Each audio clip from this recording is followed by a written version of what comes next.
like some of the reels like we're going through. Like we're actually getting this producer who's gonna come and do our documentary and help me out with it. This is our QR code that shows like what's going on for this tonight. That's some more information for us right here. So we got a few things.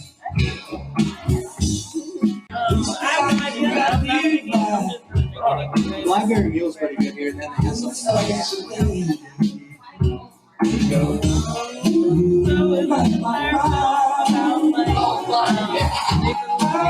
Yeah, this one's this is who we're gonna be working with as like gonna be working with me on the documentary coming up. Like we're gonna be working on the Louisiana system here and the states for this side and not just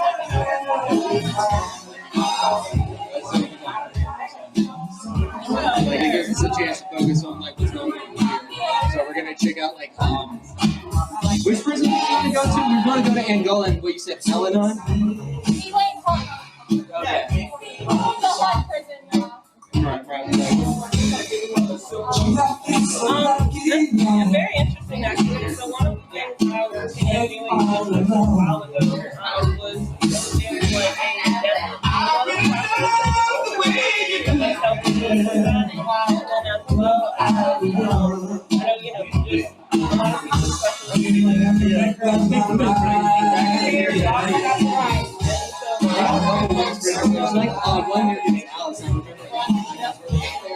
like there is like a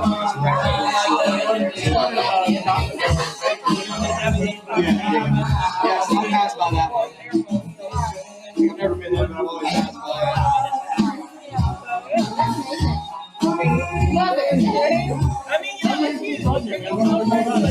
it's gonna be pretty interesting. Like, I just talked to our person over here the other day. Bringing out like a lot of pre-production stuff and like how they because they talked about how they give us like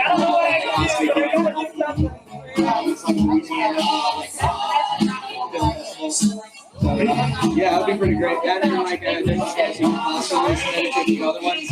It'd be wild if we get it. Hands would be great just because that would give us a chance to go first. Yeah, like the sound of prayer, so like we'd be hanging out on the beaches like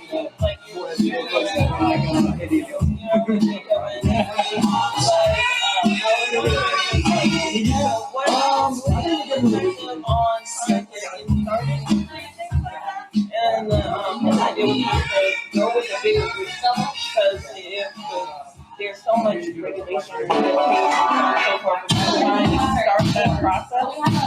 Like if you get a group or if you have an organization, like you can back your name out. You actually just said exactly what I was gonna say. You need to get your definitely start with an organization. Start putting more content writings. And on the content writings is really what is a movement. But are you going in the prison? Let's be honest. Right? Let's be honest. Like, people can hardly get in prison because people think that they need to. So, right. We're trying to do that alone, I don't think that would be something that would work based on us not even being able to do new stuff, and they wouldn't even let you inside. You know what I mean? But I would say, yeah, that's why I can't fault you for it because there is the concern, not of course that you're doing, but they don't know you. So if I'm a warden, I'll be like, okay, so what are you trying to bring to the prisoners? They can try to put me. You know what I mean? That would suck. Absolutely. My whole shit about it that we need to end this entirely. No, it's not even a moral reason for me. I don't know that. My issue is monetary. We spend millions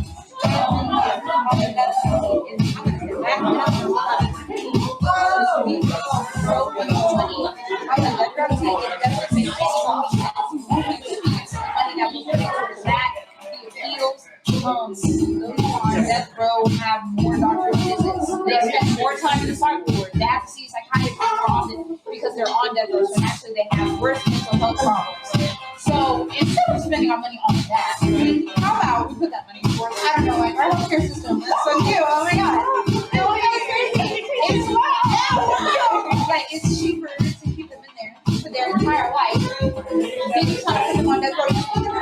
I'm not saying, oh, we need to have mercy on these people. No, keep them in their lives. And I'll tell you something. People who commit such heinous crimes as like murder 35 children, do you think they give a fuck about them putting to death? No.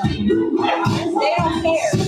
Now, what people do care about is that they can't tell them when they can take a shower, when they can go to the bathroom, what they can eat, when they can eat, who they can speak to in terms of family and friends outside, what they can go even, when you can go outside, when you have to slavery.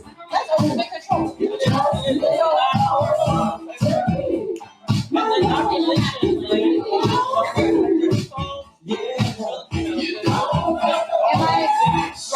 And my biggest thing is, even if we found out that a person actually didn't commit that crime, which we have plenty of times, at least when they kill us. Then, we can give that reparations to their family. We can repay them for we're sorry, we took a lot of your life away, but at least we didn't kill you, which has happened many times before. So it's like, I don't know, it's weird. I wrote a paper on that when I was undergrad. I was like, we need to just end it. Right. Well, additionally, they say that the reason for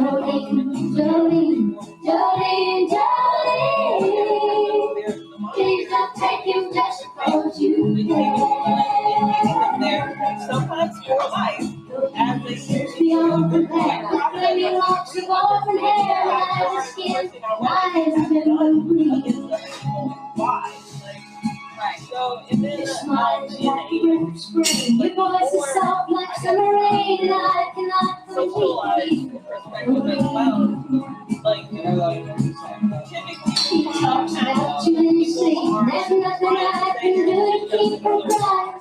When he calls her name, things like what it does are continuously. I can easily understand how you could easily take my man, but you don't know what he means to me. I think my favorite thing is just like, what's the law? Oh my God, like, we can change it. Oh my God, like that's great. Ever so interest, who made them up? I love talking immigration. Like, I don't have to say for them to come here. Don't say it. We made it up. We made up the concept of citizenship. And why did we make up the concept like this? Right. And why did we make up the concept of citizenship? Oh, maybe it's because black people are free and they're like, oh, black people are citizens. We're about to lose all this money. So how are we going to keep making money? So let's make it a thing called citizen. If you're not a U.S. citizen, you have to come over here. We're going to lock you up. That's how you make more money.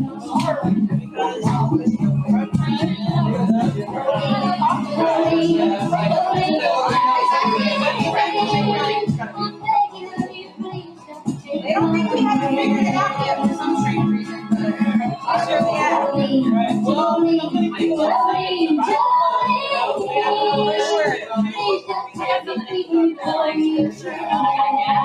Absolutely. I 1000% agree. I don't know. My goal is to be Attorney General of the United States. Will I get there? Will they let me get there is the question. Probably not. I got let's go. Right. Let's do it. And I'm going to keep saying it. Eventually, one of these days,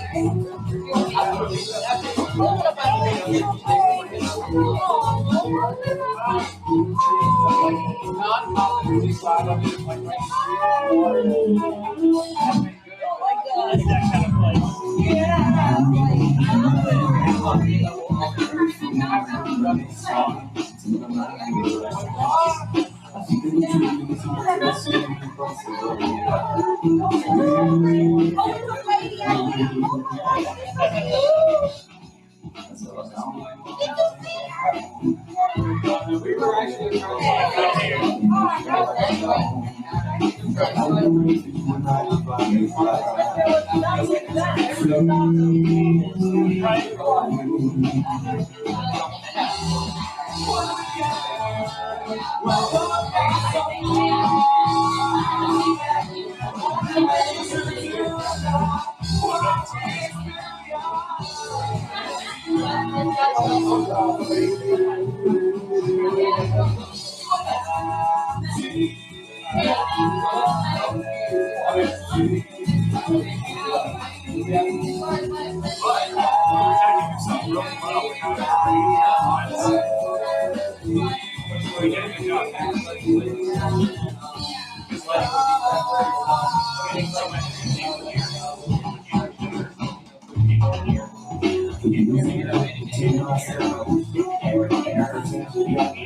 I was just saying, make sure. So, anything that people are typing will come up right here, right? Okay. I just want to make sure where I need to check to see, like, you know, for questions.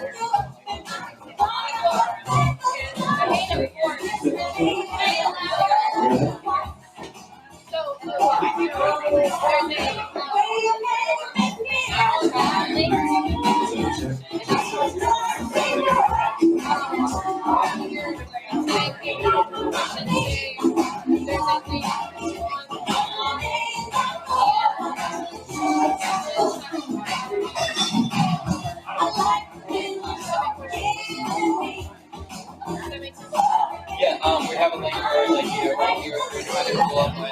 Same link is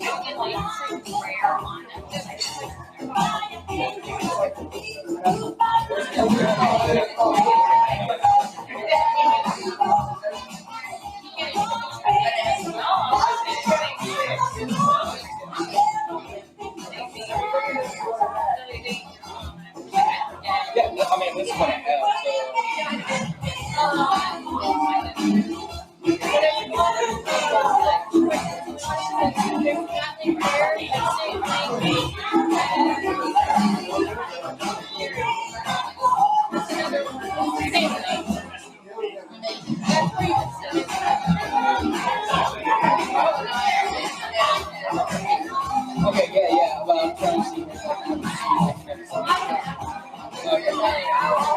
Okay, that's fine. That's all. Oh, that's good. I just want to make sure like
Oh, damn.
So, like,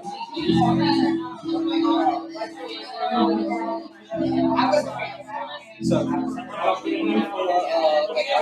can just do it on the side. That way we have, like, you know, our speakers right here, so we can just do one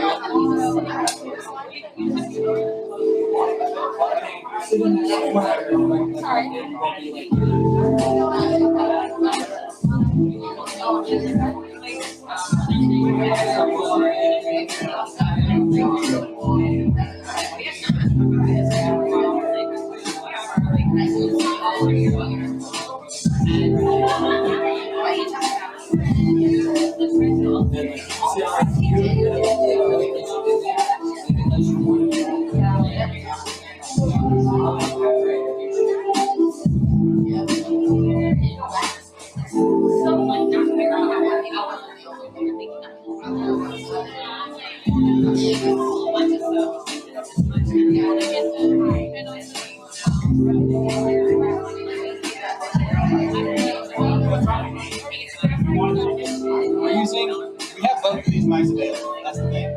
Like, I would say probably using this mic right here. Or like, you know, so this way we can talk and give this mic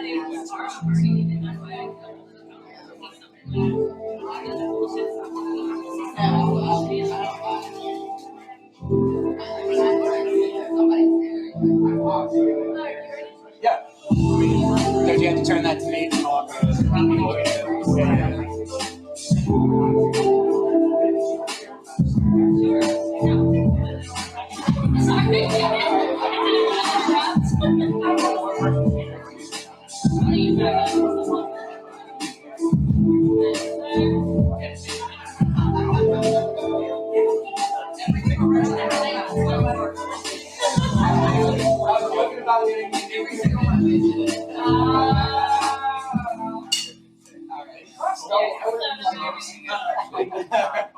Oh yeah, you walk around. If I can get you to sit right over here, or if you can take a seat right here as well.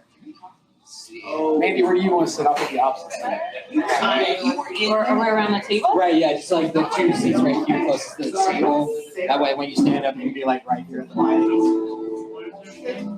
That's like a live stream. Okay. Where are the live?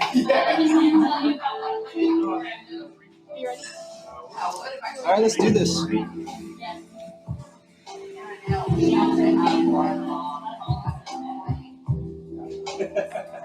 All right, you're in view. Okay, good.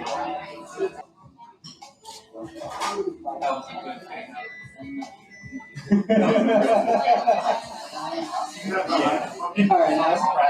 Hi, and thank you for coming to Summing It Up, a live event. My name is Trevor Nixon, and I am the Communications Director of Louisiana Reform. We're an organization here to help better educate the policies going on in Louisiana. And we just wanted to start this event by introducing two of our representatives here. Legislatures, we have Representative Magee, and then we also have Representative Landry. Two great people here to talk about what's going on with Louisiana and summing it up to everybody here, learning about what's going on in this great state, and then figuring out what we can keep doing to keep making it a great state. Let's see here. I want to start out by introducing our committee chair right here, our policy director, the infamous, the wondrous, Marissa K. Bosley. Hello, welcome to Summing Up Live. I'm Marissa Bosley. I'm the committee chair of Louisiana Reform and the policy director. And I really want to talk to you about what it is we're doing here and why we put on this event, really. So I actually started Louisiana Reform back in 2020. It was with me and my colleague Misha Sorensen. We actually had a successful issue campaign to end child marriage in Louisiana back in 2019. I was the president of Tigers Against Trafficking, and through that, I was able to promote campaign. We did a petition, scheduled events where we wrote letters to legislators to promote the bill that we asked Senator Dorsey to write. So through that, we were able to actually have a successful campaign. The bill passed. It was very controversial. It became live. I mean, it went viral. So it was a pretty big deal. And actually, Representative Tanner Magee here was someone who supported what we did.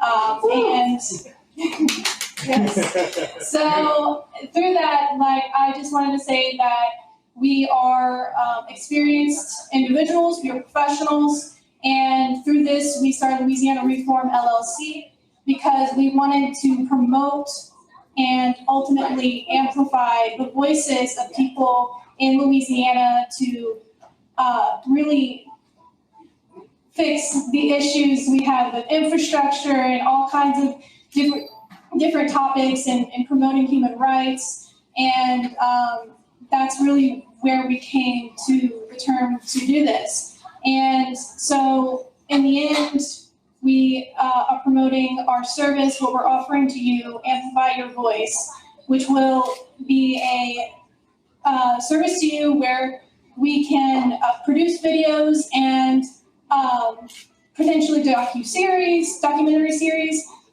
videos for you for nonprofits, activists, advocates alike, to promote movements, legislation, and all kinds of great things like that that's going on in Louisiana that don't really get seen because we don't have a really a mainstream, universal way of showing it off, I guess, to say. So that's what we are doing for you.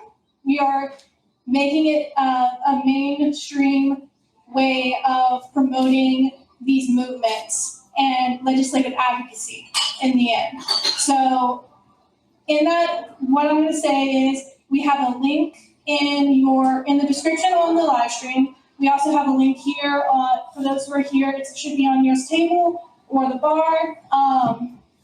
And through that link, we have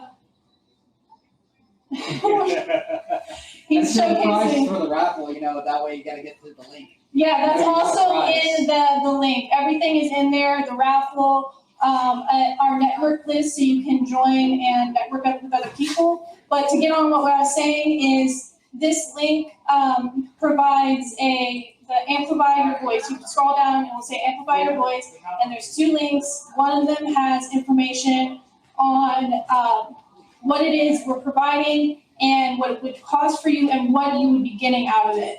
So we really wanted to promote that so you can see exactly what it is in detail, and then you can contact us on a later date and let us know what you would like to do.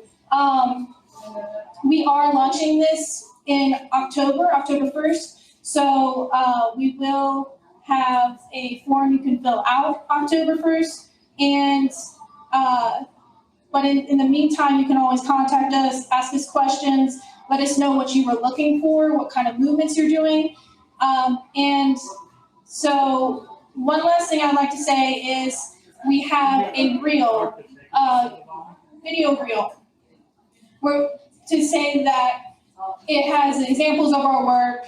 And we also are working with a producer, Adelaide Lynch, and an editor, Grace Bosley. So that's my sister, y'all.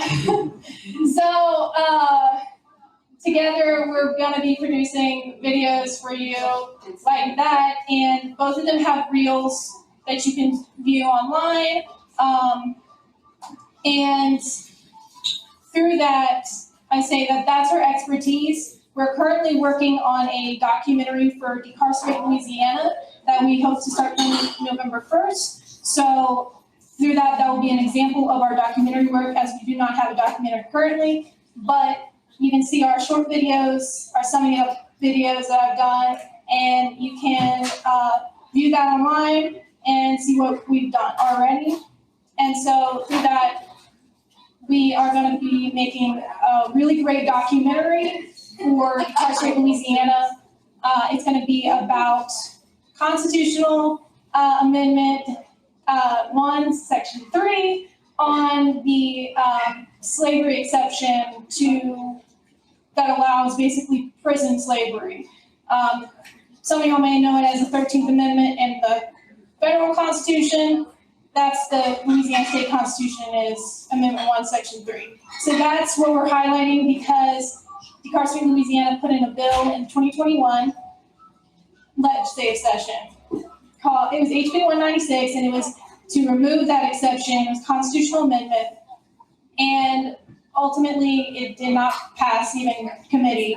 But we really wanted to highlight their movement and what they're doing and the bills that they would like to propose in 2022 as well. So that pretty much sums up everything that I want to say. We really want to amplify your voice. That's kind of what I'm getting at. Thank you, Trevor. No, that's no problem. I appreciate everything that Marissa says because it is true. Louisiana Reform is about keeping tabs. It is about transparency, accountability, building unity, and systematic reform. It's very important that we do this so we can help promote and build on this great state of Louisiana, not just for others and for ourselves, but for the future generation. This is a very important thing we are trying to do because we're not just the average production agency or publication, just for anything. We're trying to promote change and betterment for everyone here.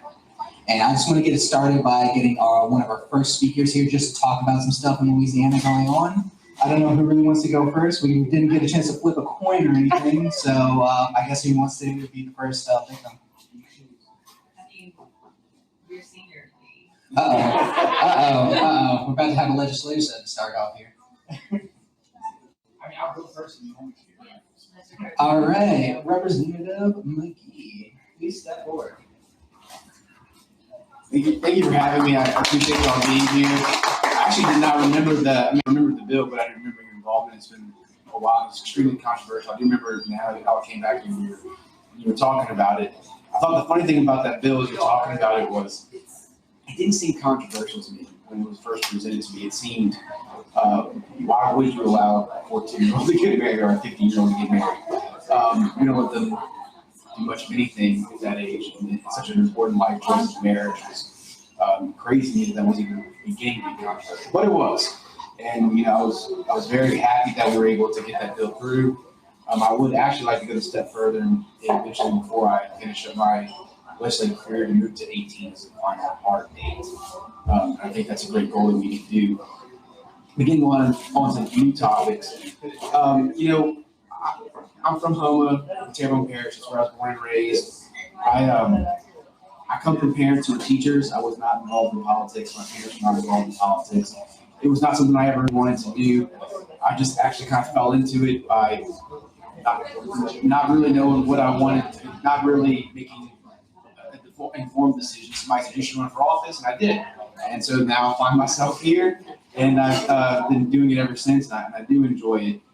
What I try to bring to the legislature is the spirit of trying to find agreement, the spirit of trying to find compromise, to find those areas where people can work together. And it's becoming increasingly harder in this day and age to find those spaces, and it's a space that I like to live in. I don't enjoy the sort of cultural wars that drive me apart. I enjoy the stuff that brings people together. I have been fortunate since we've been there. We did criminal justice reform. The second year we were there, I was an author of several bills, and I carried, I think, every Senate bill in the House. So I was involved in all of what that was. And that was a great moment. And I think people, if I had to say something that I think is kind of different, I think you see it. Younger Republicans really want to work on those kind of issues, and they don't really want to be the party of division.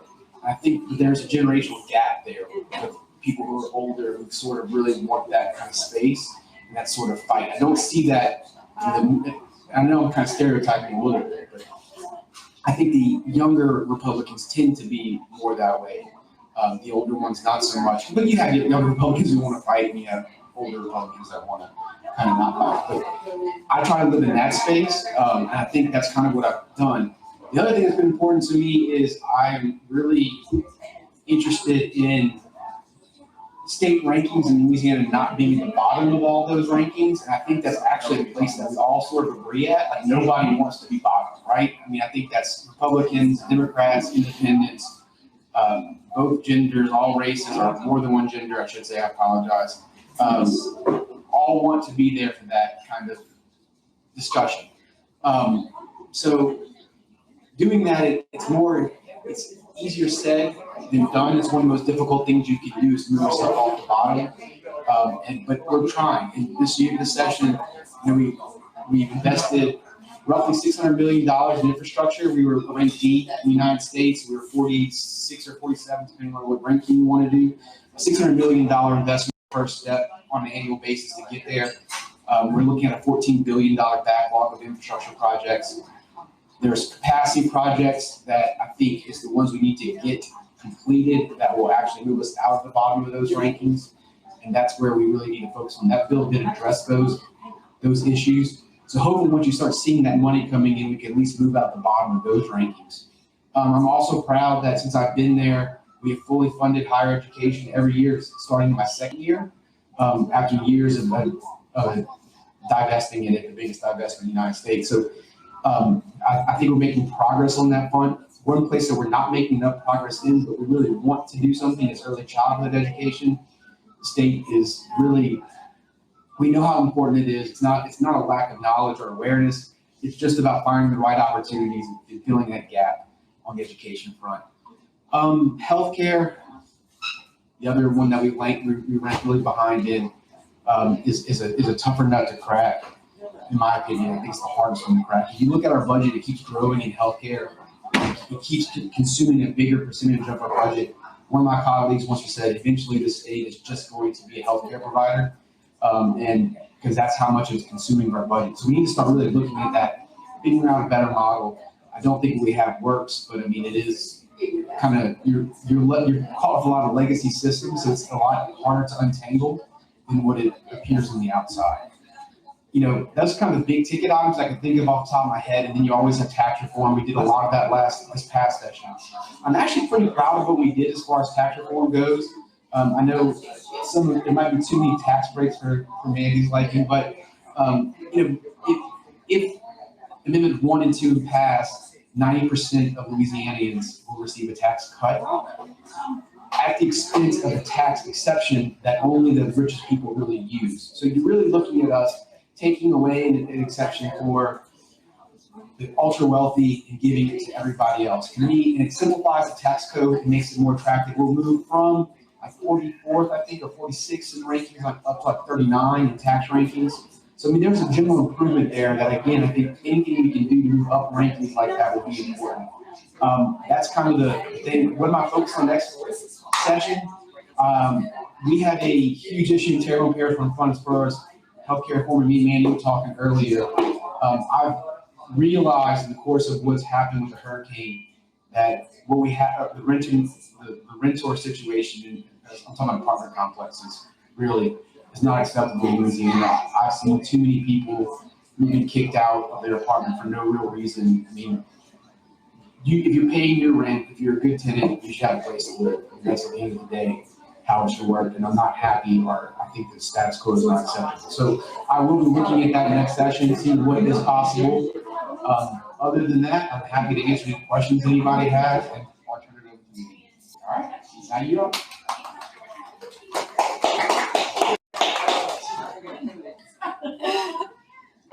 Too tall. I am not the shortest. I'm taller than me.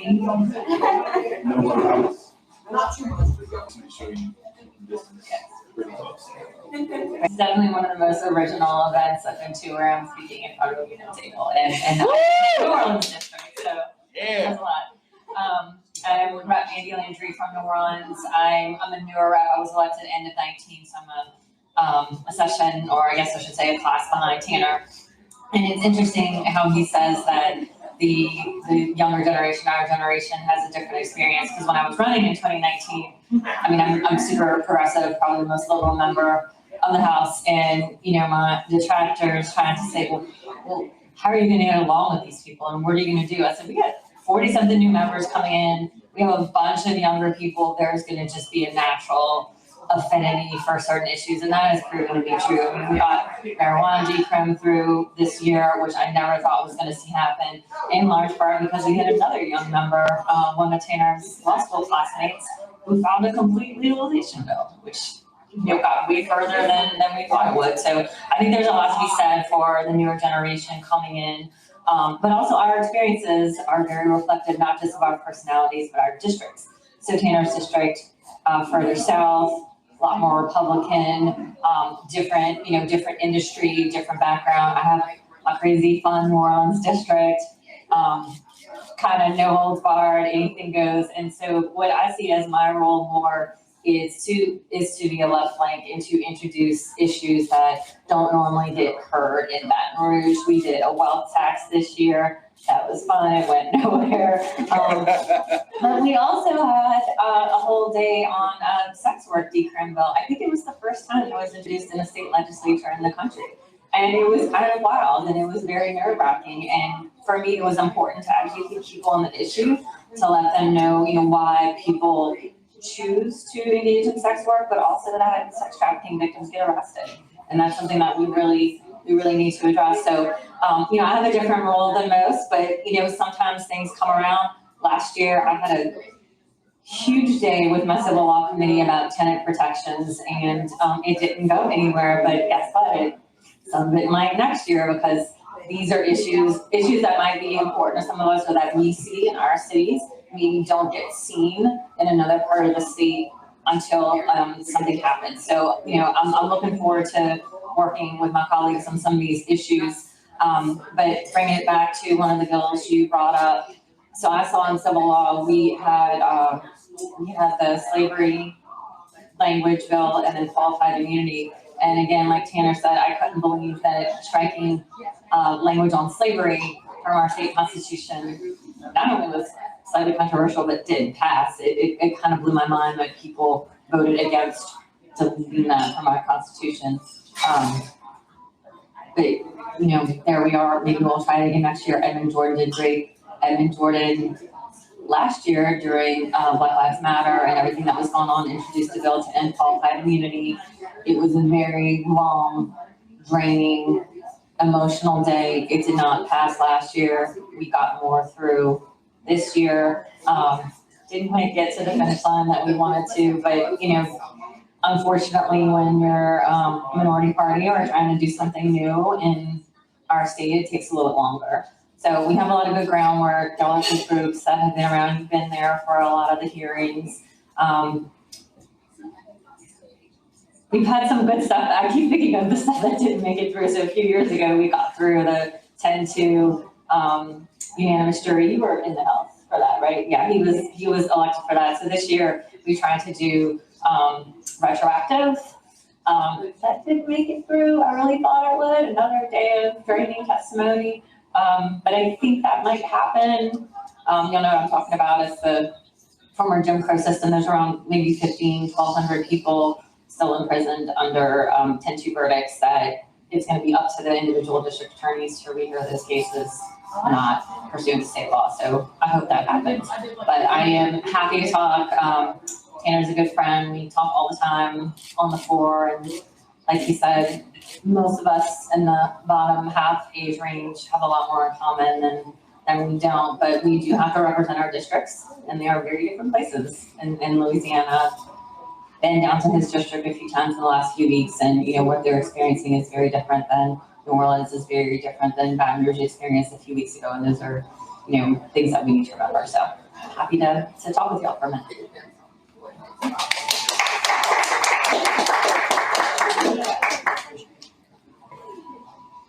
All right, I think we're going to open up to a few Q&A, get some questions from the people here and from the live stream to see what is, on your mind.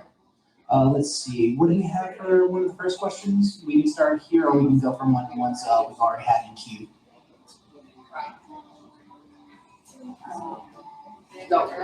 Do you have a question on the lady? Yes, you in the white dress?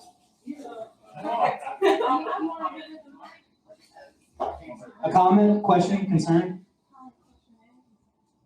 Oh, really now? It's on. It's on. So great, thank you guys for being here.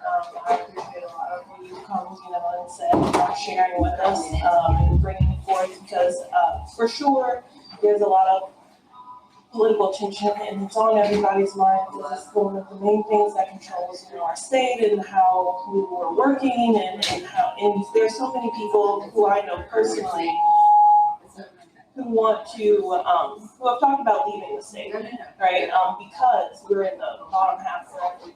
Because, sometimes it's so hard to get registration passed. And so, it's really appreciative is hearing you guys, continuously be like, we are definitely trying to work towards a better future. So where we can work together and,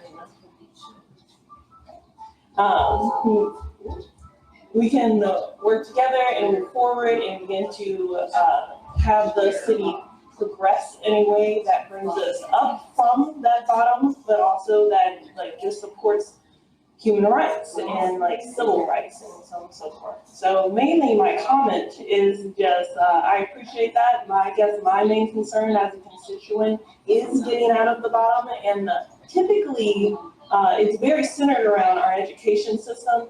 And a lot of these charter schools that are coming in, which feel like they are just privatizing our education again, and again, preying on the more vulnerable or the lower portion of our society. And those are just my thoughts on concerns. Anybody want to take that question? That's a Top tier question. quite a combination of many, many concerns, but a couple of things. You're right. Education is usually what keeps people or sends them away. When people are looking to move or thinking about moving, it generally comes down to a job or the kid's school. So that is something we need to focus on. From a 20,000 foot view, and again, this is me personally and in my district of the city I come from, I think we need to make some big changes because we've been doing a lot of the same for so long, so many generations, and it's just not working. So, it's almost kind of like, what do we have to lose by making some big changes in our government? My parish is all charter schools. I'm extremely conflicted on it as well. I don't like that they don't allow teachers to unionize. I don't like that a lot of money intended for students goes to marketing, administrative costs. That being said, Orleans Parish schools were in a very sad state before Katrina. So I tend to leave that to the education experts with the caveat that we do not spend nearly enough on education in the state, and especially literacy for the smallest children. My sister is in that field, and she's like, if they can't read well by third grade, it's too late. And we know that. We know it's early childhood, it's early literacy. We know this, and so we know where we need to put resources. We just need to convince people to do it.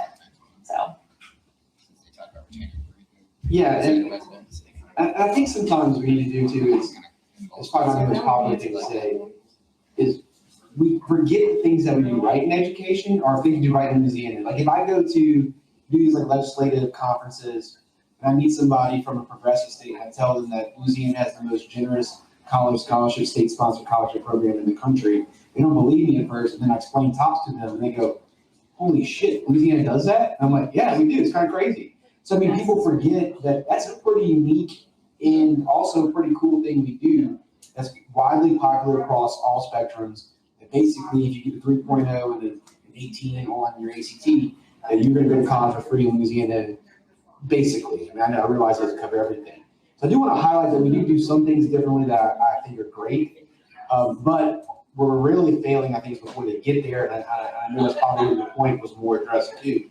And I think we can do a lot better. As far as charter schools go, I think the problem we run into is charter schools are not the magic bullet that's going to make the education system better.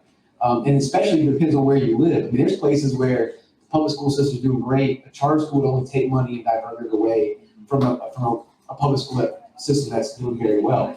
Some areas, the public schools are struggling and maybe they need a legitimate alternative to the status quo. And I think you got to use, it's not a one-size-fits-all situation, and it comes down to trying to figure that out.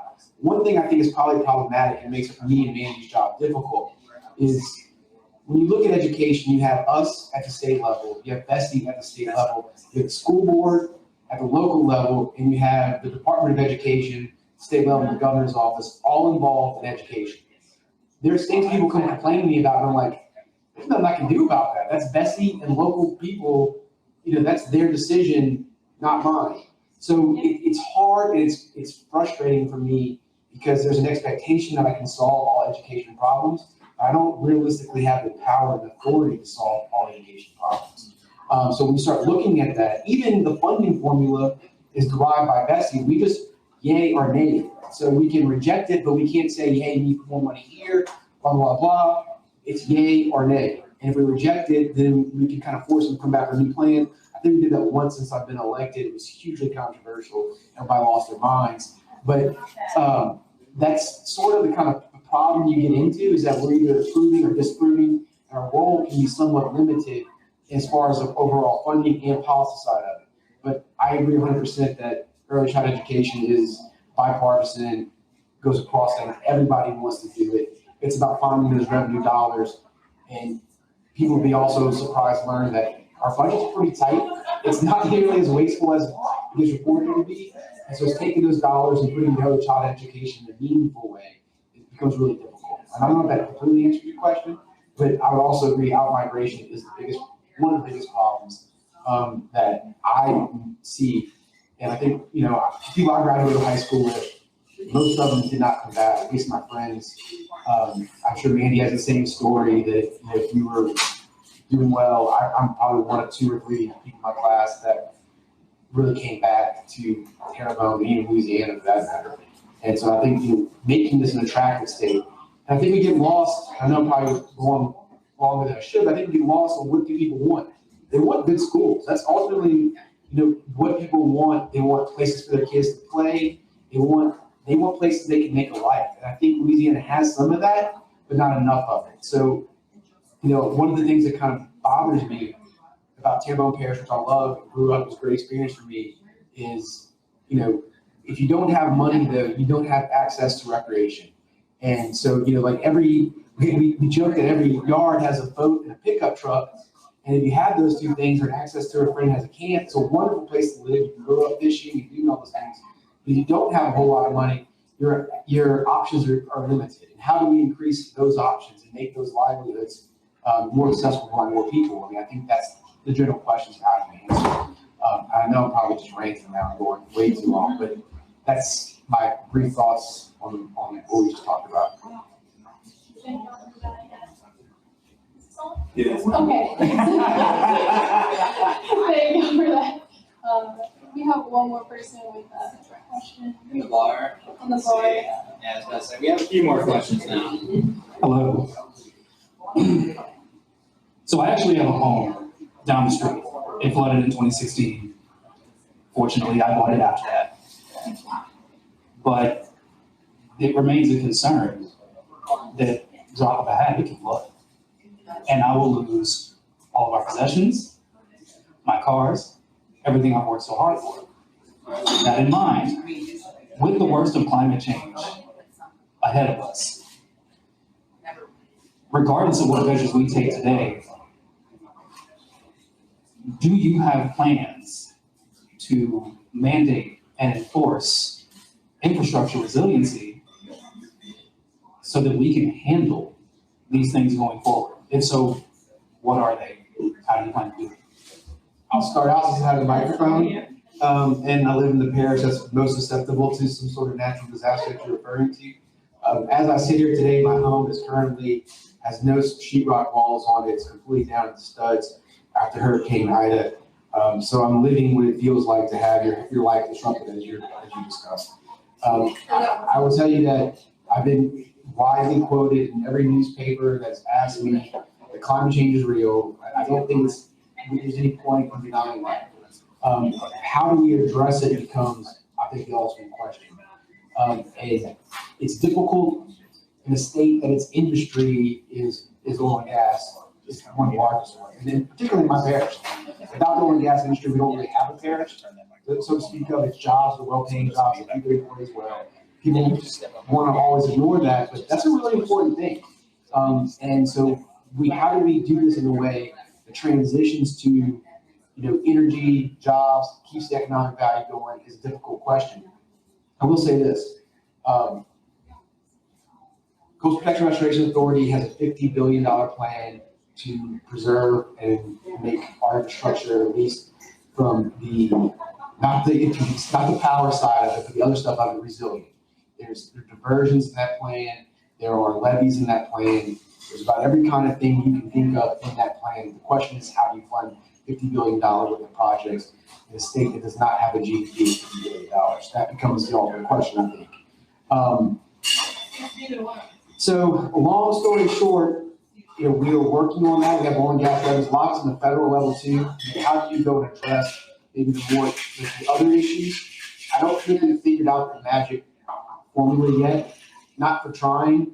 I think there'll be more efforts and more trying as we go forward because we're living it, right? And this is now, it's coming from, it started with every decade a storm that was really bad. And I remember 1992 was the first storm that I have a really good picture in Tyrone Parish was Landry. And then my memories go from no hurricanes for a really long time.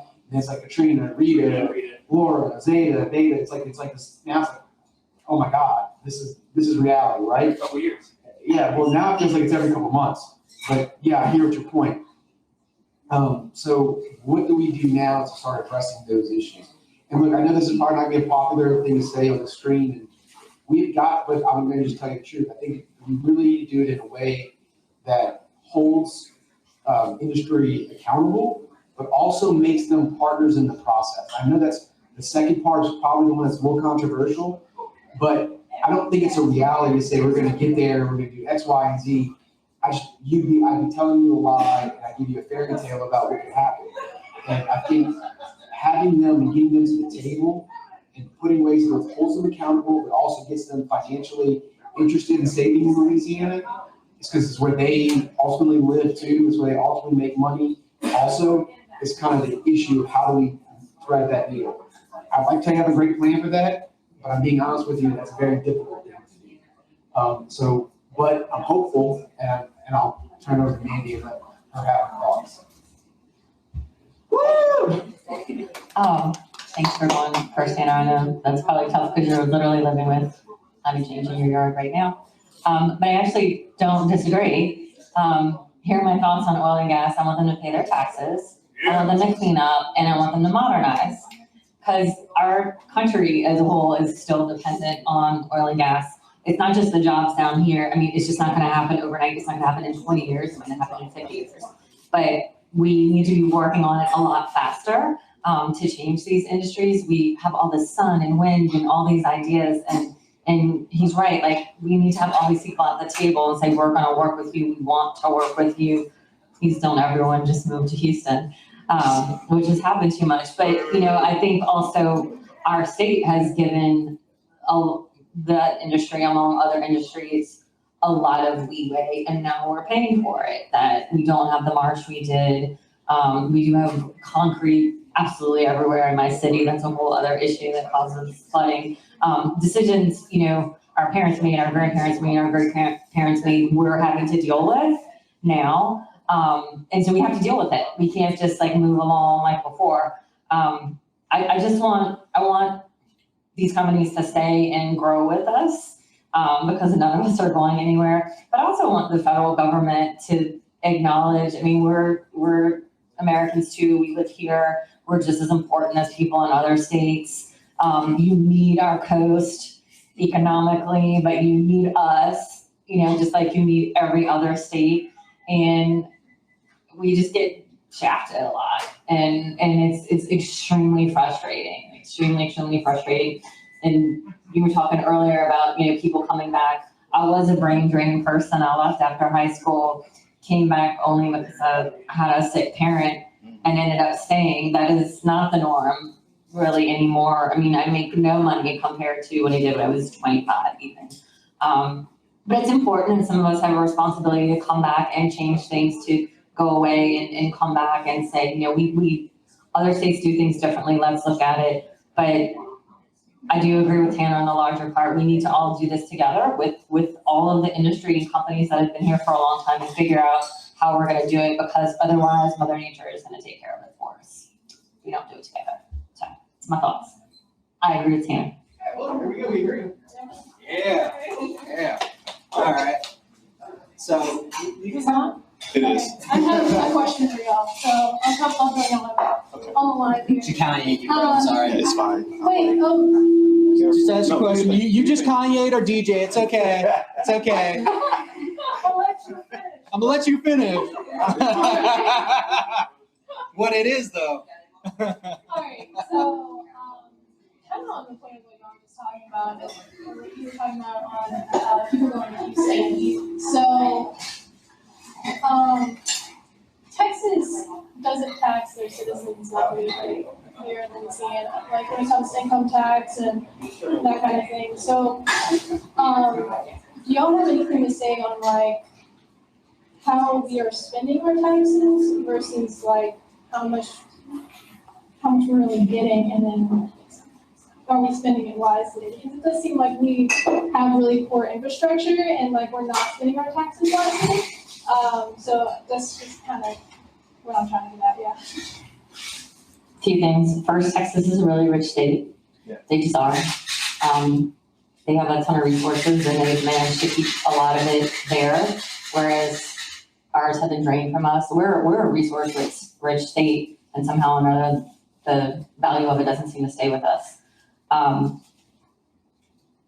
lot of it is history and how things have happened. As far as taxes, I'm going to be very general, and I'm not a tax expert, but your states that do have lower income taxes, the average tax rate of the average person ends up being around the same. They have higher property taxes, they have wealth taxes, they have other taxes that we don't have. On the other hand, Orleans Parish, we're paying almost 10% in sales tax. So there's definitely a difference in taxes, but it's not like they're just totally not paying anything. We could do things better. I think we don't do enough in investing early, that we're always on the back end. Like Tanner said, healthcare. We pay so much in healthcare because I feel like we're not investing earlier in it. We're not investing in moms and babies like we could. We're not investing in preventative care. We're not investing in dental care. I think that's my view, supported by probably some doctors, that, if we started investing in not just healthcare, but other major line items, then maybe we would be spending our money a little bit differently. But it is hard to compare the states. I throw Texas out there because it's Texas and Atlanta. It's easy for people to move there and immediately make twice as much money. Of course, you have to sit on the freeway in Atlanta for 3 hours a day, or, the interstate in Dallas for several hours a day. So it's hard to compare those, but I think we could do better, but recognize that we have pretty big differences in our states. Yeah, and on this point, it's something I actually talk about a lot. I'm glad you brought it up. Comparing Louisiana and Texas is a poor comparison. Everybody does it. I do it too. I'm just guilty of it. But if you really look at the states, we're a geographically small state. Our cultures are different. They're a geographically big state with a wide economy in and of itself. It's like California, right? Those are economies on their own. I think California's economy is like, it's GDP. Fourth or fifth rich. Yeah, it's crazy. And Texas is similarly structured. We would be smarter to compare ourselves to South Carolina. It's another small state, geographically speaking. It has the same sort of poverty rate, the same sort of crime rates, same sort of like population makeup, and oddly, a lot of the same industries. And where we were sitting with South Carolina, not too far on the rankings, maybe 10 years ago, South Carolina is shooting up. So I think, why don't we look at a state that actually resembles Louisiana? I mean, I do it too. I'm not criticizing the comparison because it's so easy. It's our neighbor, right? We're the little brother, they're the big brother. But why don't we look at another little brother state who's doing something and start modeling it ourselves off of that state? I mean, the political cultures are similar. I mean, there's so much there. They go to the shipping industry. I mean, you can just break these two states together and see, wow, they're moving, we're not. What are they doing? What are we not doing? I think that's where they're going back. So the major one, I think we really have two things going against us. One, culturally, we self-loathe more than Texas does. I mean, how do you get over Texas when they love themselves and they got the flag on their door wall, and Texas is the best, don't mess with Texas. And that becomes a self-fulfilling prophecy, right? Everything's bigger. Everything's bigger and better. The ego. Yeah, but Louisiana's like, oh my God, the state sucks.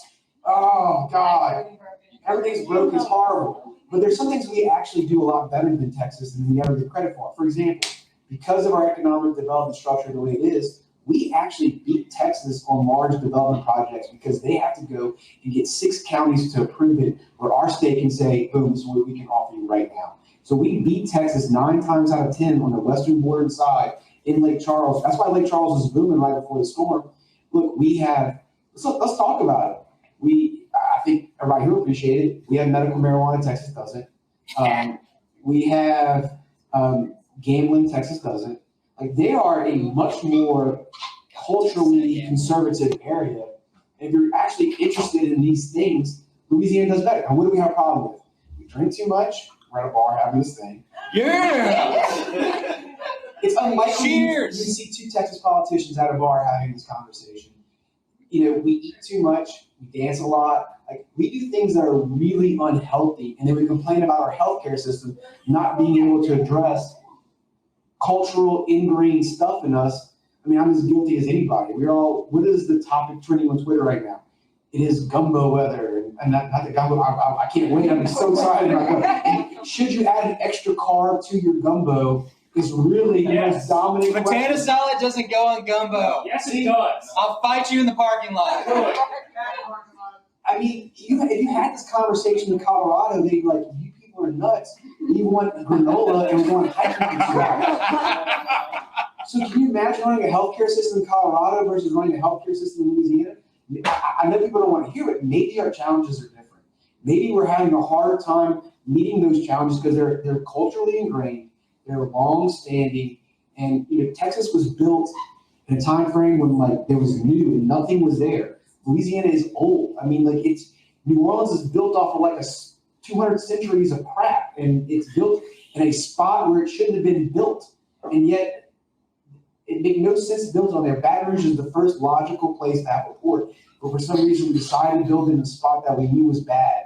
And it contributes to its culture and what we love about it. I mean, that's part of the whole deal, but you can't be mad at that at the same time.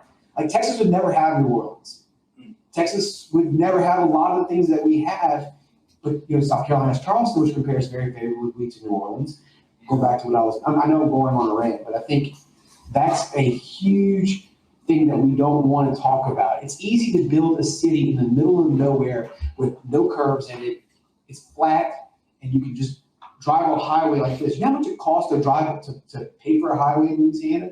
Like 8 times the cost of anywhere else, because you have water, you have soft ground, it's a challenge. So even $1 in Louisiana does not go as far as $1 in Texas or Colorado. I mean, in North Dakota, you can drive off the road, not hit anything for an hour. You drive off the road and you're home in Louisiana, you're dead because you hit an oak tree or you're going into a bayou. I mean, these are just analogies. Sounds like it's on site with North Dakota now. Yeah. That's how we started the North Dakota War. But I'm just saying that these are the challenges that we face in Louisiana. They're significant challenges. But sometimes it's hard for the state to meet those challenges. And it's not because we're not trying or we're not good enough. It's that maybe the challenges are a lot greater. I mean, how much land does Texas losing a year of coastal erosion? Next to zero. But also, how many good oysters come from Texas? Next to zero. Like, there's 9 oyster leases in Texas, something like that. There's like 8 in Mississippi. There's like 1,000 in Louisiana. Like, it's not even on the same scale of what we're doing and we're challenging and what we're facing. It's not my frustration, because I know there's probably somebody there like, Texas is still bad, Louisiana still sucks. But like, and because y'all are corrupt, and I've heard the whole entire like deal. And if you don't think corruption exists in Texas, then you're fooling yourself. If you don't think it exists in New Jersey, you're fooling yourself. Like, these things, I go to these legislative conventions, and you would be surprised that we're not, as unique as we are culturally, we're not that unique on our negatives. And we're really not. They're all facing similar struggles. But Texas, they will never tell you about it. You're not going to be a Texan who says, you know what, our highway system sucks. They just won't do it. It's not ingrained in them. We'll be the first thing we tell you. Those toll booths are murder. Yeah. Anyway, that's my Hard. so for like 10 minutes. I'll spend 20 minutes 20 plus trying to get around town. You're fine. No, you can go ahead. I hope y'all can hear me. Great. That's perfect, I think, even though I'm saying behind the speakers. So, Ladies and gentlemen, the DJ. yes, Dexter Nicholas. So great, so refreshing to see this conversation, especially from a Republican, because I have been, they have not treated me very kindly the last 2 years, 4 years, 5 years, whatever. But the question I'm going to ask may be a little uncomfortable, but I'm really curious of the answer. So I think for the first time in American history, we got to see America has always kind of changed the narrative on things as history has gone on. For the example I use is Martin Luther King. Now everyone loves Martin Luther King in the 60s and 50s. Most people hated Dr. Martin Luther King. I think he was voted the most hated man in America in like 67 or something like that. But now every Martin Luther King Day, everybody is just building him up and saying, you know, we love him. He's such a great man for our country. I think for the first time, real time, we got to see that on January 6th, when immediately people started changing the narrative of what was happening in that building. It was Black Lives Matter. They were just there to take pictures, whatever that may be. As the party of personal accountability, right? And to speak, the Democrats have a part to play in this as well. I'm neither a Democrat or Republican. Democrats have a part to play. Everyone has a part to play, and that's usually used as a deflection on everything.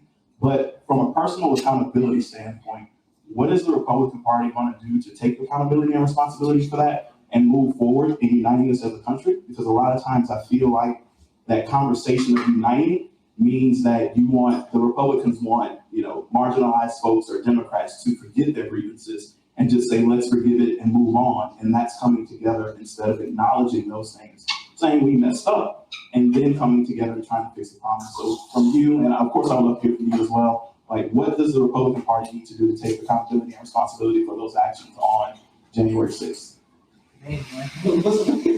Dun, dun, dun. I'll start with a segue to make this a little easier. I think it's starting slowly. You're seeing, on a state level, our younger Republicans are trying to legalize, pushing for, criminal justice reform, assorted issues.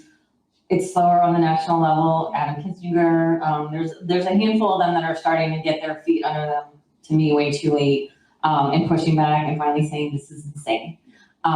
Is it too late? Is kind of my question. I don't know. And also, how culpable is my party? Very. So much money, so much, people that have been in power for way too long, just going along with the status quo. I get mad at my party for different reasons. I think they're not bold enough. Yeah. But I think it's starting. I think just the same way that a lot of the craziness with Trump started in your state legislatures and your school boards in the 90s, that it's going to have to happen the opposite this way, because that starts from the ground up. I mean, the Republican grassroots movement that started with Newt and all them was amazing. I mean, they won. Like, they accomplished so much. They did it right by starting a farm team in your state. So I think, we're doing that. I think people in this room are the farm team. We're in Baton Rouge having this conversation, so that's amazing for that reason. But I think it's starting, and I think it's going to be our generation, and it's going to be painful. But it's happening, I think. Thank you. Yeah, and you've tied a lot into one question, so I'm gonna try my best to break it apart. First, I think when you look at it, what's going on nationally, I don't think it's one thing. I think people, especially your media accounts of, and I read a lot of stories across the spectrum, and they try to boil it down to what is the one issue that leads to this sort of event, right? And I don't think it's one thing. I tell you that my explanation for a lot of it, and it's not right, and it's not necessarily what you're thinking, is there's a lot going on that leads to an event like that. And it's not just, and look, there's no way I can't say that the Republican Party didn't contribute to it, or obviously that they were leading. I'm sure almost everybody in the Capitol that day was Republican. I'm not disputing that. My point is this: I think a lot of things happen. This is probably going to not be. I have my own theory on this, which was baby boomers have controlled this country since the 1960s. Basically, since the time they were 14, some marketers in New York realized that, hey, this is the largest generation. We're gonna cater to them. So the entire world is catered to boomers pretty much for a really long time. And they decided everything. And look, at what point they were the generation of peace, love, and prosperity. very open things and a lot of things like that. Then I think what you saw with the election of Barack Obama was for the first time they looked back and said, we're not in charge of this country anymore. And for a generation that had been in charge of the country for so long, I think there was a reaction to that. And I think we're still seeing the reaction, and I'll be honest with you, I think Biden's a part of that reaction as much as Trump was. I think they're both boomers. They're both, of the same age. I'm not sure that we're living, I don't think there was a reaction back to it. I think Obama won based off of a younger demographic showing up at the polls and appealing to them. And then now you're seeing the boomers want to pull back the country. And there's a lot of anger and frustration also built into it, because I think one of the things that happened during their control of this country is they left a lot of people out who feel like they were, and I guess it's kind of frustrating too, because I feel like they felt like they were part of the political process, where maybe African Americans have never felt like they're part of the political process. But once you have something and you lose it, it's maybe different than never having it to begin with. And I think there's a reaction to that. How do you address that? I just think it's time. I hate to say it that way. I think maybe Mandie sort of would do it too. I think things react back and forth. I do see, look, I remember growing up, and I was like a little nerdy kid. I read a lot. I was interested into books and stuff like that. And I used to read William F. Buckley, and I used to watch those debates on TV as a young kid. And the part of the Republican Party that I was totally the intellectual side of, there was very much a strain of thought and debate. And that's what he kind of represents me. So I always liked it. I do like the idea of smaller governments. That's all stuff that really appeals to me. So I think that's not lost on people. It's just kind of push back and forth. I don't know if that's a good answer to what you're trying to ask, but it's the one that it's my experience. I appreciate your honesty. Yeah. Pull another one up on the list. He's distracted. There's a great book called Boomers Associates that you should check out. And look, I love my grandparents, love my parents are boomers. It's not particular to them to get mad and have this conversation with them. But I think it's hard when you've been in control and you created the narrative, and then that narrative, and I think one of the things not to be interested in my mom, who's a great person, very open, social worker kind of person. And I think she feels like her whole life she's been an open person. She's being accused of not being an open person. Does that make sense? And there's an angry, I'm not saying she's right. I'm just telling you what her perception is, what her experience is. And she feels like that she's being now mistreated and her openness isn't being appreciated by me or somebody else. And we have a conversation where she's very antagonistic to me on that point. Dun, dun, dun. All right, we just had one of these questions come here from online, and they're asking about the qualified immunity bill that we had issues with this last legislative session. What would be what would go through for the future legislative session? Because this is still a topic that people are concerned about, is police accountability, and especially considering how people have brought up claims of brutality. Right. Qualified immunity, I'm trying to remember where it died in the process. I don't know. It got really far. It got really far. It might have died in the Senate. I'm trying to remember. This year.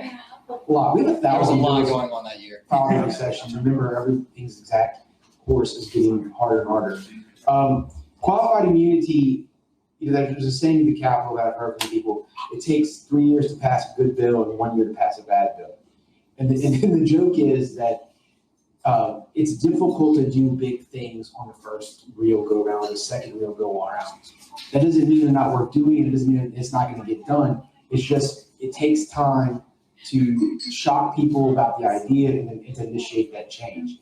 And also, sometimes it doesn't come together, but getting it out, getting it past one chamber, putting it in the second chamber is where it's, and look, the Senate is supposed to be the more, we use a small c conservative, deliberative body. They don't want to change. It's true at the national level, it's true at the local, at the state level. We're more like, yeah, let's do this, let's do this, let's do this. They're kind of like, hey, pump the brakes, guys.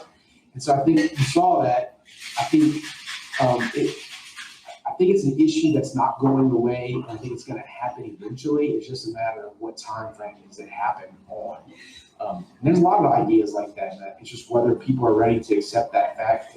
Also, putting law enforcement at a point where they feel comfortable with what the result is, where they feel like the bad actors are being punished and the good actors are not being punished with the bad actors.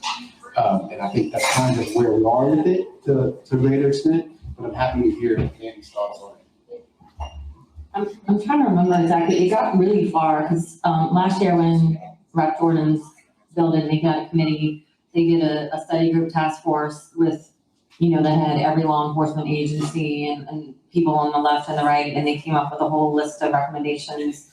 The committee adopted it. I think the House adopted it.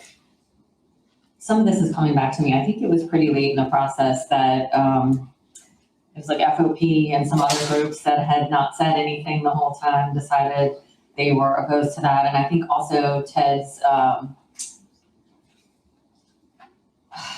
cost bill, maybe? I forget exactly what, no, it's one bill. There's a couple of things that got tripped up very, very late, and it was extremely frustrating. And I felt like, there are unnamed people who was a little bit bad faith that they waited until the very end. A lot of things happen at the very end. People throw a wrench in it. And that Sandra knows, you just don't have time to go back to the other side, or you don't have time to go to conference committee. And that's something that happens a lot near the end. I think a lot of people were super frustrated by both of those things, especially the expungement bill that they had been working on since, one of your early years. I think that stuff is going to happen more. Part of this is, like he said, boomers and older generation. Look, I came in with a class last year with 45 new people out of 105, and we're going up to 48 or 49 now. People moving in and out. So there's a lot of new people, there's a lot of new blood, and the people who've been around are getting really nervous about what's happening and what are these crazy people from New Orleans and Mandeville and all these places, what are they bringing up here? So I think it will take a little while for some of that, but the fact that we got that far actually in a year from Black Lives Matter protests to a bipartisan, committee report and everything was agreed upon, I think is actually pretty positive, considering this is Louisiana. Let's see here. Looks like you got another one. It's a pretty saucy question, I think.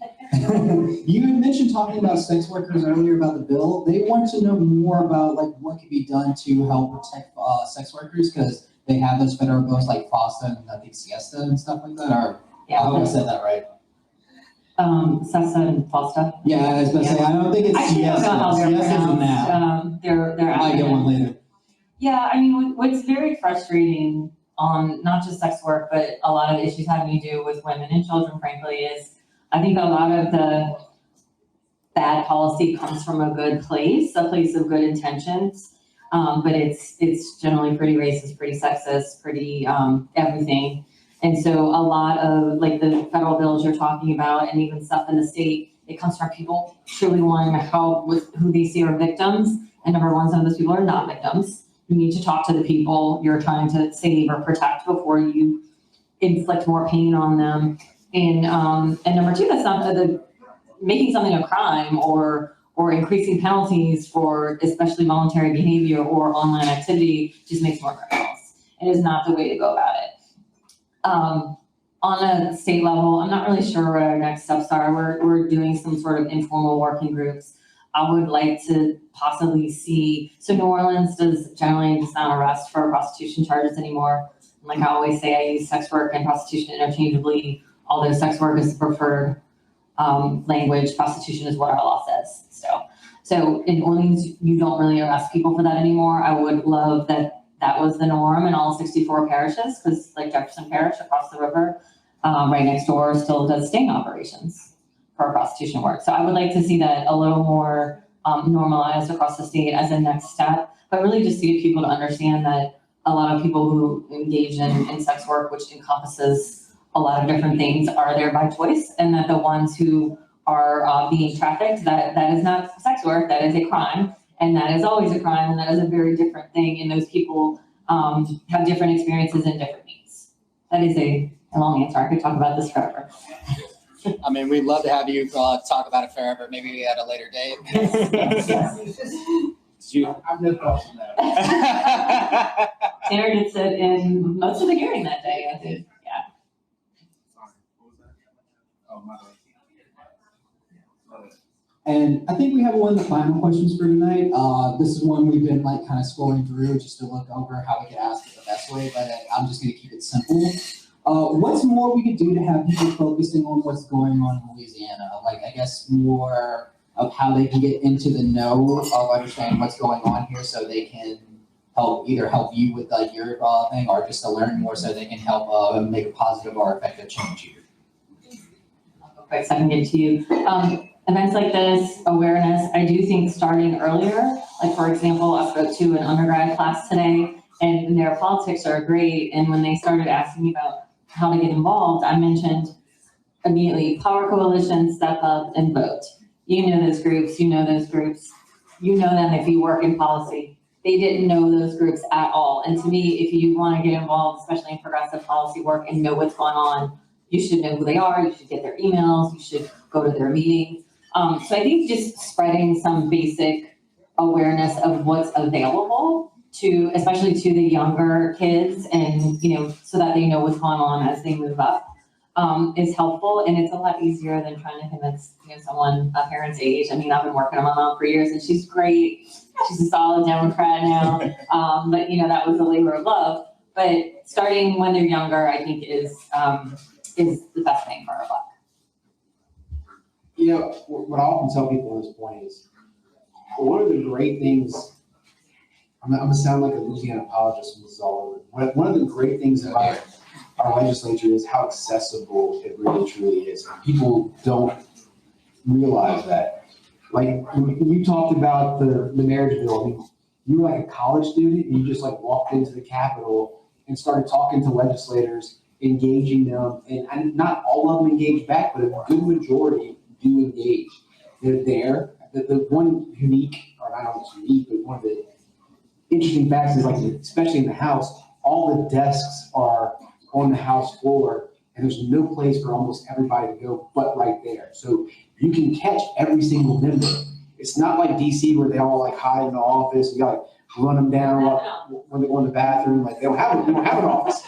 I have an office, but most people don't. So there's stuff available to be hounded on, talked to, and I think people don't realize how really how much politicians are afraid of public judgment, regardless of what sector it comes from. And I joke, with 10 email accounts, I can control the whole legislature, because you start. I can't vote for that. I got 10 emails. Like, dude, you represent 40,000 people. You need to think about that. You represent 40,000 people, you got 10 emails. Like, you need to really think what that means. But my point is that they're actually extremely sensitive. People think it's the opposite, that they're not sensitive. They're extremely sensitive. So if you come and you talk to them, they may not vote with you. I'm not saying it's going to work, but that's how the progress changes. And then there's some who are going to be hard part one way, but there's like this soft middle that you can engage, and they'll be like, oh, okay, oh, all right, that sounds a good idea to me. And then they run in there and they go vote off of that fear of that they think that that's the entire public perception. My point being is it's all really more accessible than people realize. Every hearing is communicated in real time, so you can watch a hearing on anything.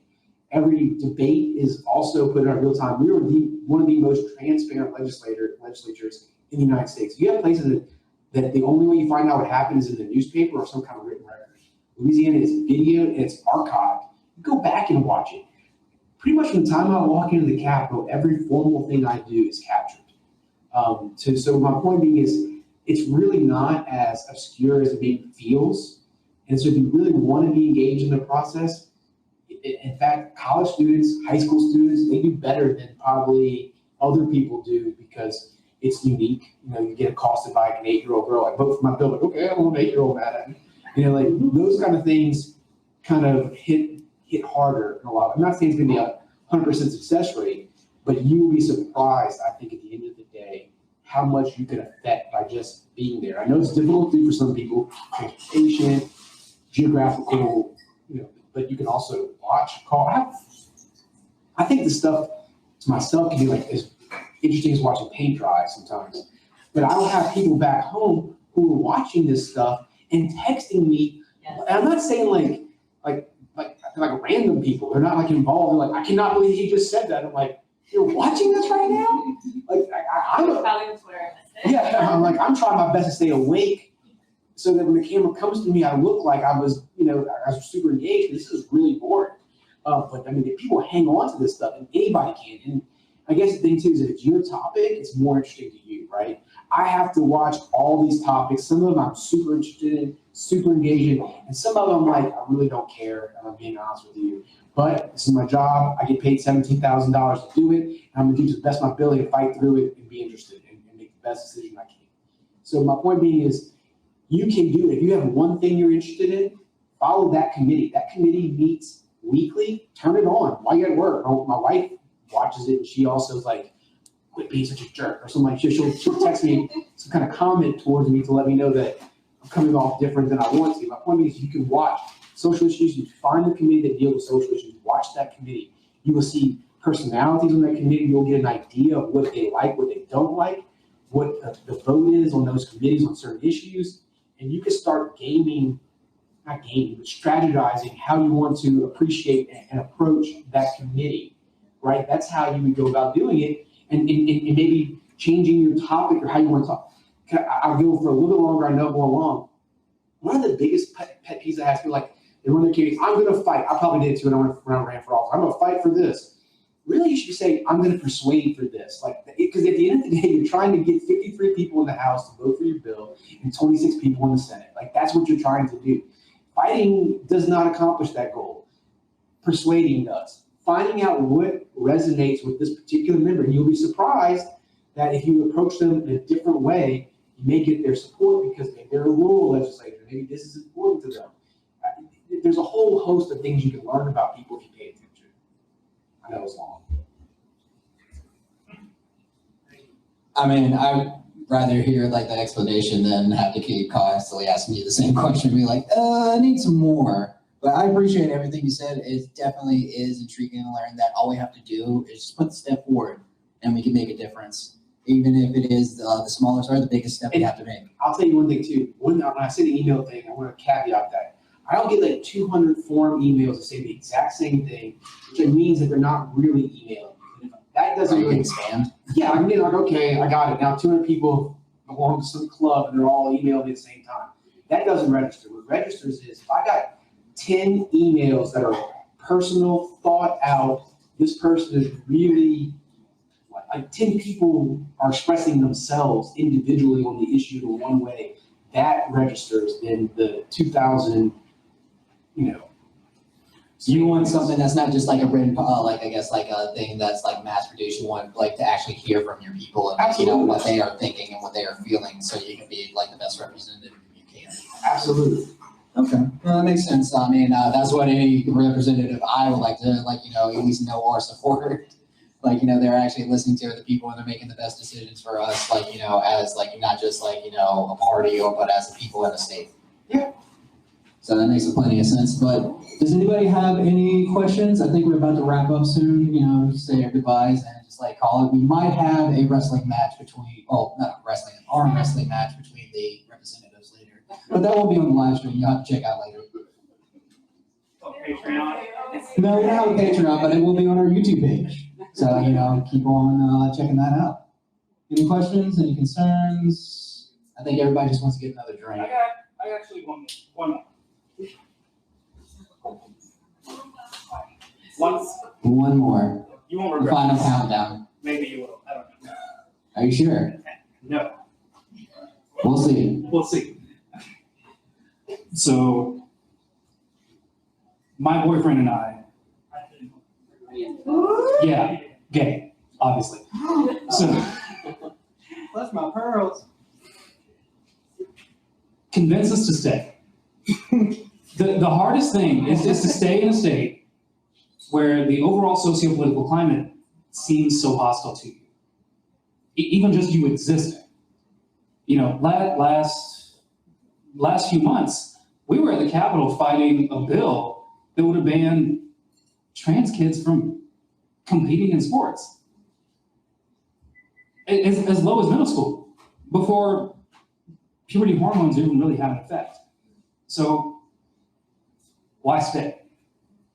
Why should we stay and fight to make a spot for ourselves when there are other places ready to take us? I know my own answer, and it's a hard answer to give. That is, I want to stay for a little while, but ultimately, it's hard to stay here. I want to. This is home. I grew up here, my family's here, my culture is here, but I don't feel welcome all the time in what is effectively my own home. So, what can we do and why should we stay? That's heavy.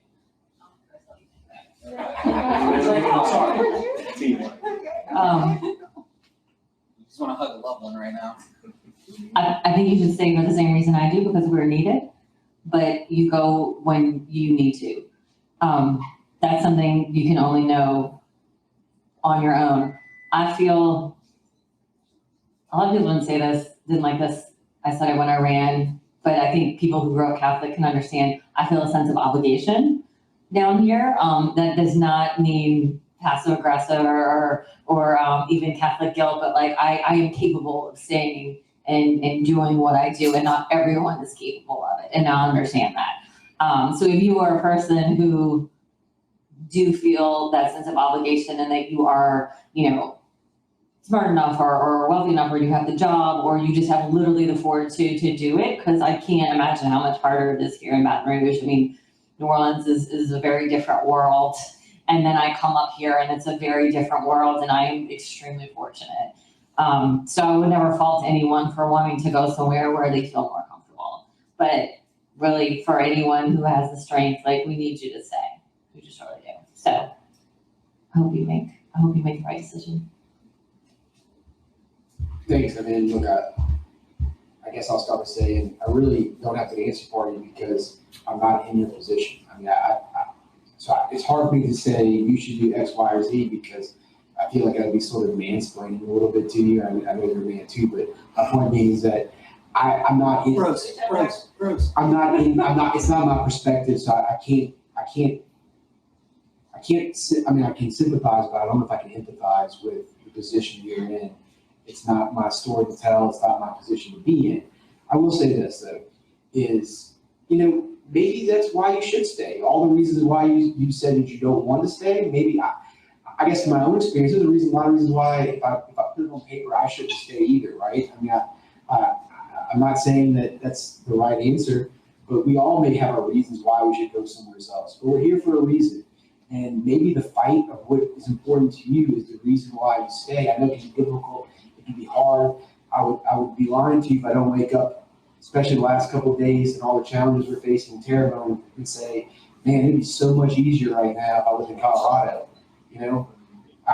But my point being is that the world will never change if we just run to someplace else to live where it's easiest for us. Nothing ever changes that way.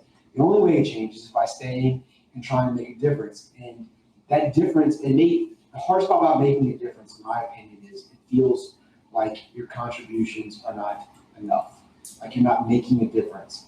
But what I think what you got to do is you got to step back and look at and see the bigger picture and how much things have shifted, from 20 years ago to now. I mean, I can tell you on that issue, it's shifted a lot. I mean, I'm shocked at how much it's changed and moved. I don't think, so my point being is sometimes I think that what's right in front of you causes you to not see the bigger picture and makes it difficult. I'm not saying make your own decision. I'm not advocating a position which one I want at all. I'm saying is as a white male heterosexual with a family of beautiful blonde kids, find it hard to be here too. And that's not to minimize you. I'm just saying that sometimes it can be difficult.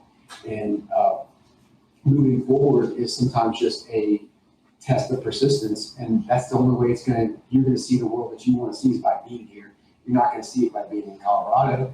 And look, you're also sitting here drinking a beer in a bar and having a good time, and it's, there's some things to be said for being here. I mean, it's not as bad as we always want it to be either, and I'm not trying to minimize anything that is a real struggle. I'm saying is we also have a culture that tends to find the joy in the darkest moments, right?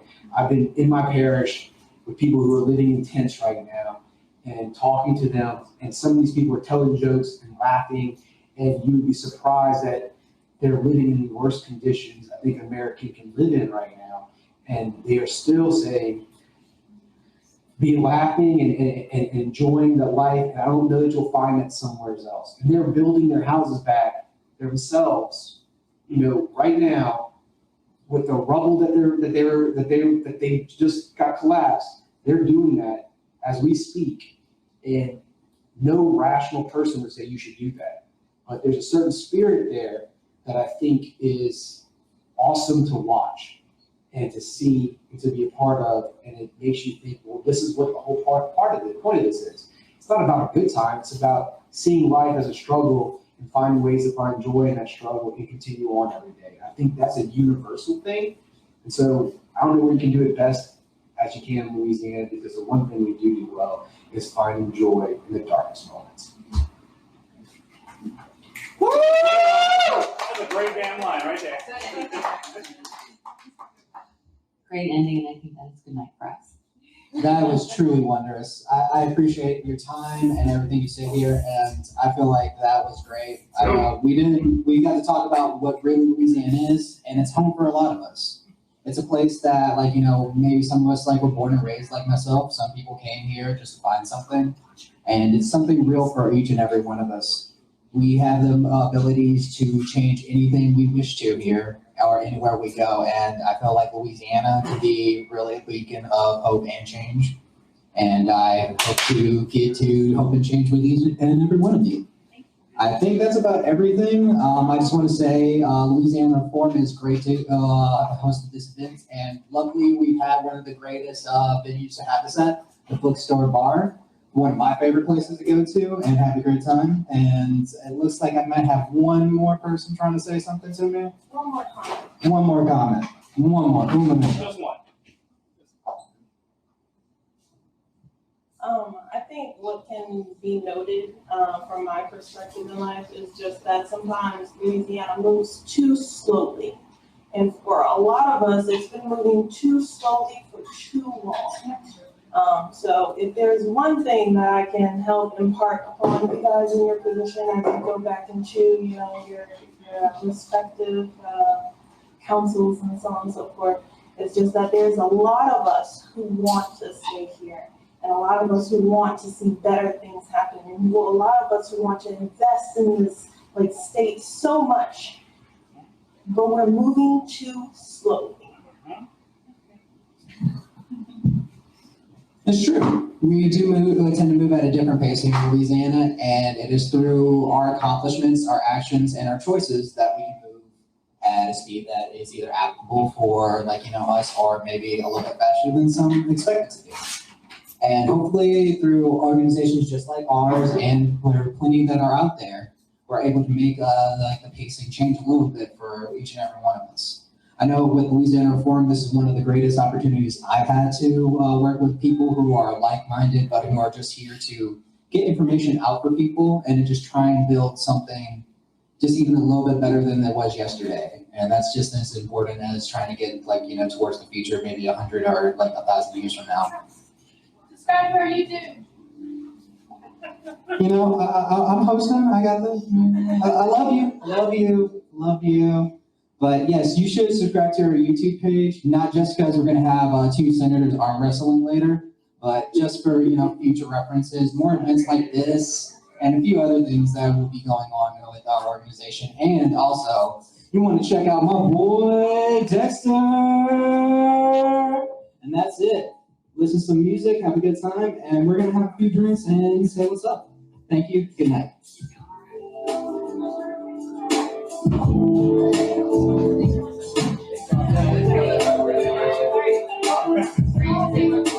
Yeah.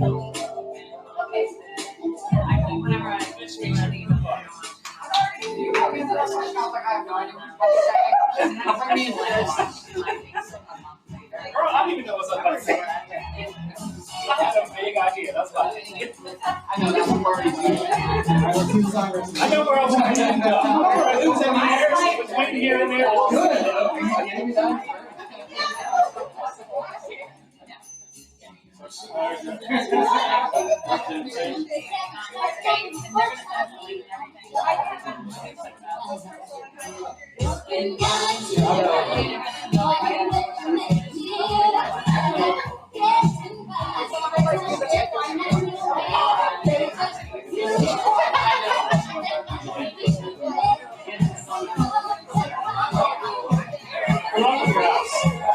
Like, honestly. That family is locked right now. They want literally every quarter. Like, foundation of history. In that room, Minty,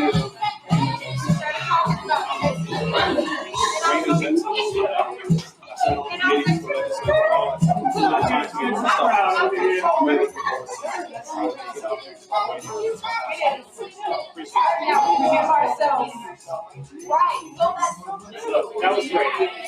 who doesn't love Dolly Parton? How do you hate Dolly Parton? That's all right there. That makes me a lot of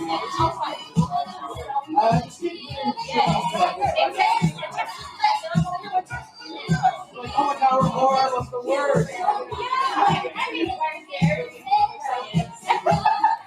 the word? We're horrible. Where's the word?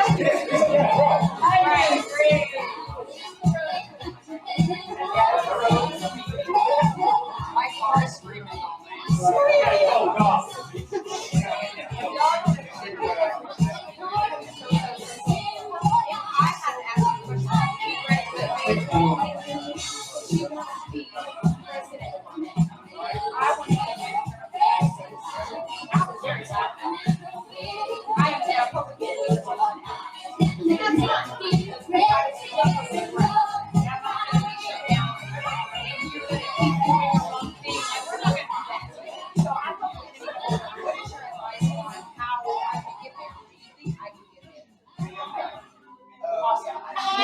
Yeah, that's all I need. I'm gonna do it. I'm gonna do it. I don't know. I just feel like I'm not the person that you would see got attorney to the United States. I'm not what you see. My mouth is not what you hear. The way I speak is not what you're used to. Would I be able to get there? I have doubts in myself that I've never had. I'm very non-traditional. I'm not a traditional law student. I'm not gonna be a traditional attorney.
Yeah.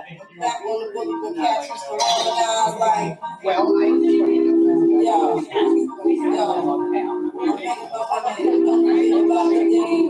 it's not the most king.